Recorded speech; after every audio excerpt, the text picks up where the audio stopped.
Chapter 18. I am the woman who never died. Conan stared with burning interest at his masked companions. One of them was Thomas, or else the destination of the band was a rendezvous with the man's thought. And he knew what that destination was when beyond the palms he glimpsed a black triangular bulk looming against the shadowy sky. They passed through the belt of huts and groves, and if any man saw them, he was careful not to show himself. The huts were dark. Behind them, the black towers of Kimi rose gloomily against the stars that were mirrored in the waters of the harbor. Ahead of them, the desert stretched away in dim darkness. Somewhere a jackal yapped. The quick passing sandals of the silent neophytes made no noise in the sand. It might have been ghosts moving toward that colossal pyramid that rose out of the murk of the desert. There was no sound over all the sleeping land. Conan's heart beat quicker as he gazed at the grim black wedge that stood etched against the stars, and is impatient to close with Thomas in whatever conflict the meeting might mean, was not unmixed with a fear of the unknown. No man could approach one of those somber piles of black stone without apprehension. The very name was a symbol of repellent horror among the northern nations, and legends hinted that the Stygians did not build them, that they were the land at whatever immeasurably ancient date the dark-skinned people came into the land of the great river. As he approached the pyramid, he glimpsed a dim glow near the base which presently resolved itself into a doorway, on either side of which brooded stone lions with the heads of women, cryptic, inscrutable nightmares crystallized in stone. The leader of the band made straight for the doorway in the deep well of which Conan saw a shadowy figure. The leader paused an instant beside this dim figure, and then vanished into the dark interior, and one by one the others followed. As each masked priest passed through the gloomy portal, he was halted briefly by the mysterious guardian, and something passed between them, some word or gesture Conan could not make out. Seeing this, the Cimmerian purposely lagged behind, and stooping, pretended to be fumbling with the fastening of his sandal. Not until the last of the masked figures had disappeared did he straighten and approach the portal. He was uneasily wondering if the guardian of the temple were human, remembering some tales he had heard, but his doubts were set at rest. A dim bronze crescent, glowing just within the door, lighted a long, narrow corridor that ran away into the blackness, and a man was standing silent in the mouth of it, wrapped in a wide black cloak. No one else was in sight. Obviously, the masked priests had disappeared down the corridor. Over the cloak that was drawn about his lower features, the Stygian's piercing eyes regarded Conan sharply. With his left hand, he made a curious gesture. On a venture, Conan imitated it, but evidently another gesture was expected. The Stygian's right hand came from under his cloak with a gleam of steel, and his murderous stab would have pierced the heart of an ordinary man. But he was dealing with one whose thews were nerved to the quickness of a jungle cat. Even as the dagger flashed in the dim light, Conan caught the dusky wrist and smashed his clenched right fist against the Stygian's jaw. The man's head went back against the stone wall with a dull crunch that told of a fractured skull. Standing for an instant above him, Conan listened intently. The crescent burned low, casting vague shadows about the door. Nothing stirred in the blackness beyond, though far away and below him, as it seemed, he caught the faint muffled note of a gong. He stooped and dragged the body behind the great bronze door which stood wide, opened inward, And then the Cimmerian went warily but swiftly down the corridor toward that doom he did not even try to guess. He had not gone far when he halted, baffled. The corridor split in two branches, and he had no way of knowing which the masked priest had taken. At a venture, he chose the left. The floor slanted slightly downward and was worn smooth as by many feet. Here and there a dim crescent cast a faint nightmarish twilight. Conan wondered uneasily for what purpose these colossal piles had been reared. In what forgotten age? This was an ancient land. No man knew how many ages the black temples of Stygia had looked against the stars. Narrow black arches opened occasionally to right and left, but he kept to the main corridor, although a conviction that he had taken the wrong branch was growing in him.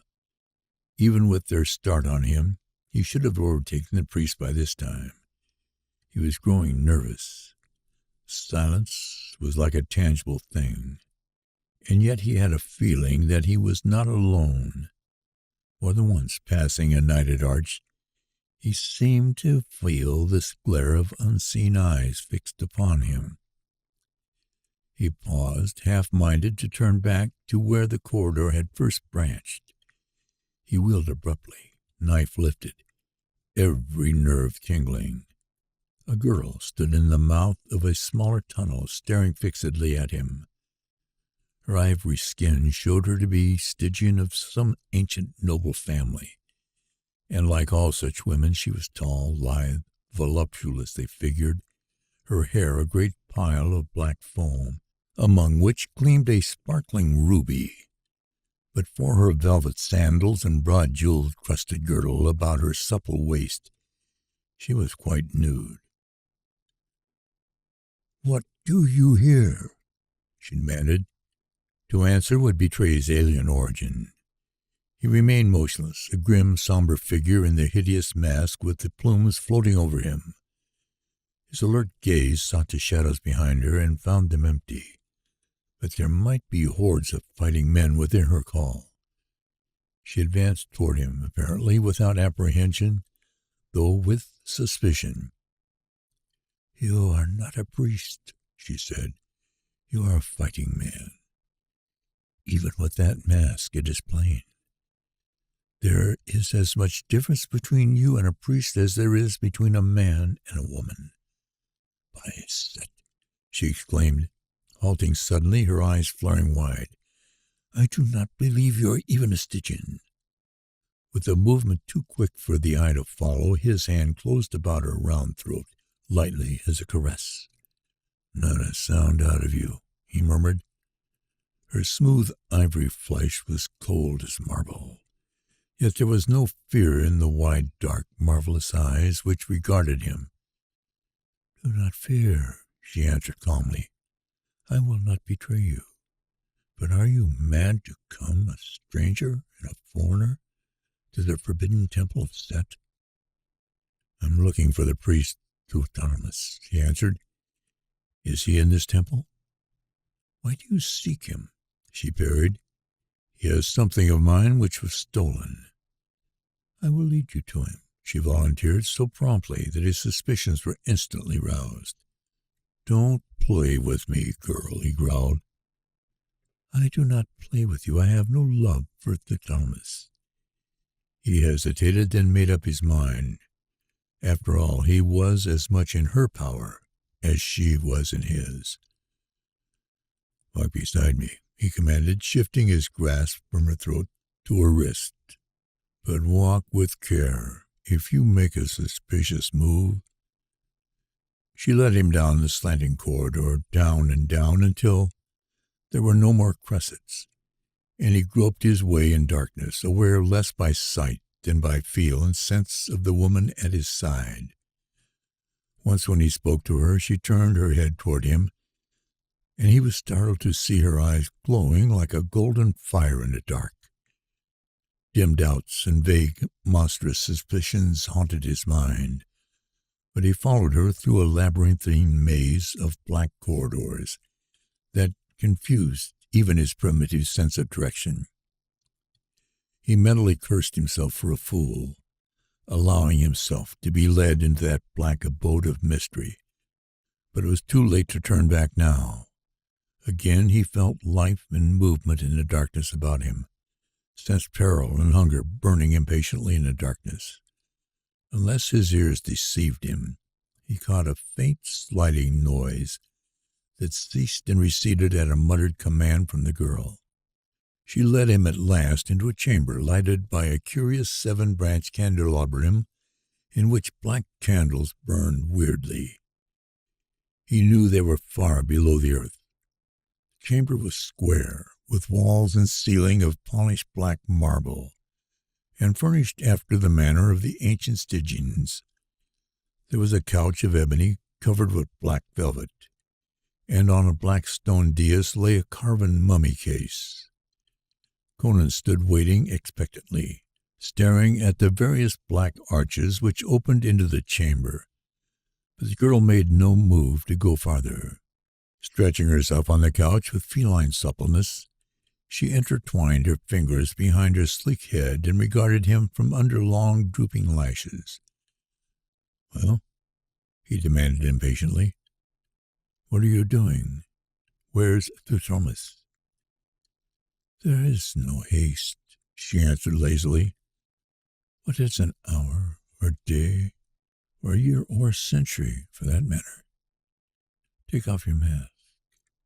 Let me see your features." With a grunt of annoyance, Conan dragged off the bulky headpiece, and the girl nodded as if in approval as she scanned his dark, scarred face and blazing eyes. "There is strength in you, great strength. You could strangle a bullock." He moved restlessly, his suspicion growing. With his hand on his hilt, he peered into the gloomy arches. "If you've brought me into a trap," he said, "you won't live to enjoy your handiwork. Are you going to get off that couch and do as you promised, or do I have to?" His voice trailed away. He was staring at the mummy case, on which the countenance of the occupant was carved in ivory with the startling vividness of a forgotten art. There was a disquieting familiarity about that carven mask, and with something of a shock he realized what it was. There was a startling resemblance between it and the face of the girl lolling on the ebon couch. She might have been the model from which it was carved, but he knew the portrait was at least centuries old.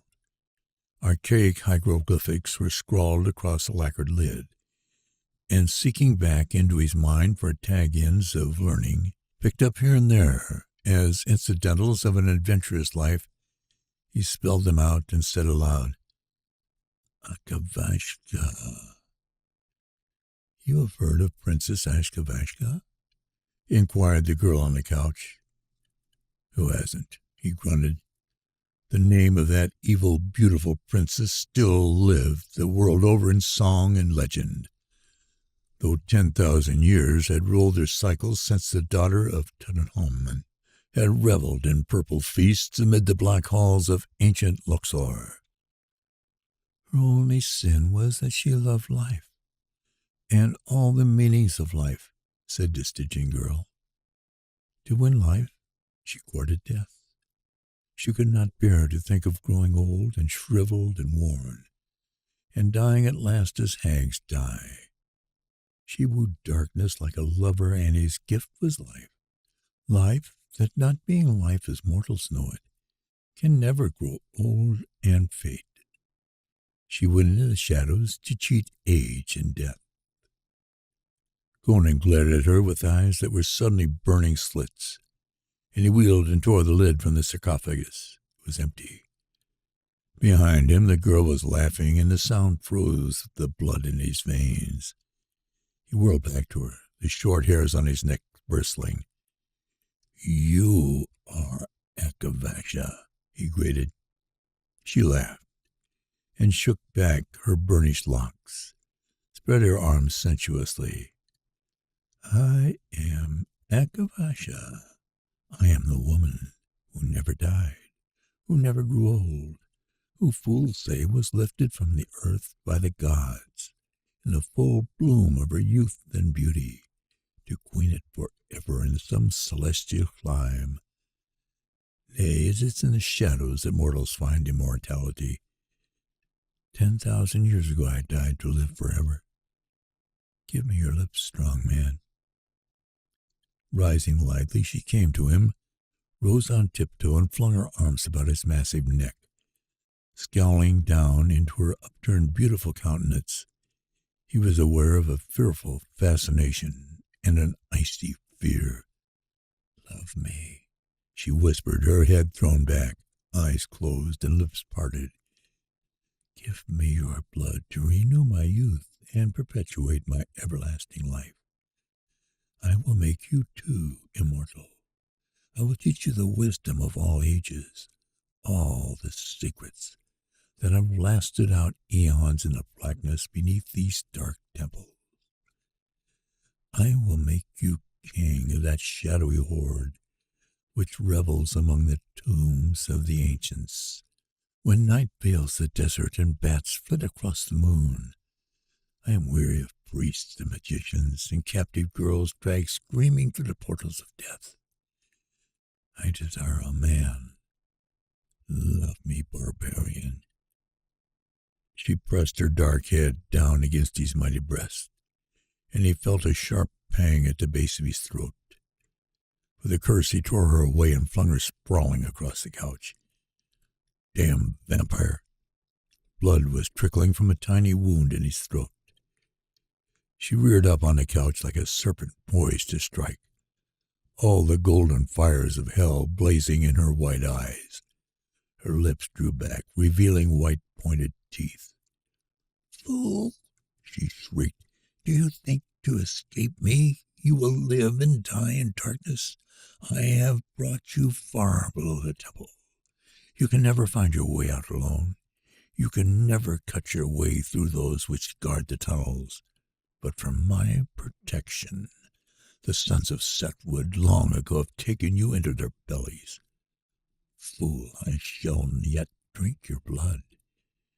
Keep away from me, or I'll slice you asunder, he grunted, his flesh crawling with revulsion. You may be immortal, but steel will dismember you.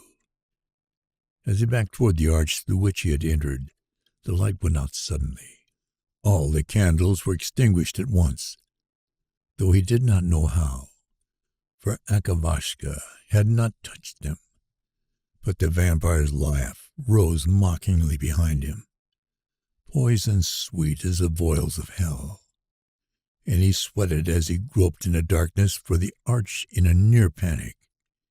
His fingers encountered an opening, and he plunged through it. Whether it was the arch through which he had entered, he did not know, nor did he very much care. His one thought was to get out of the haunted chamber which had housed that beautiful, hideous, undead fiend for so many centuries. His wandering through those black, winding tunnels were a sweating nightmare.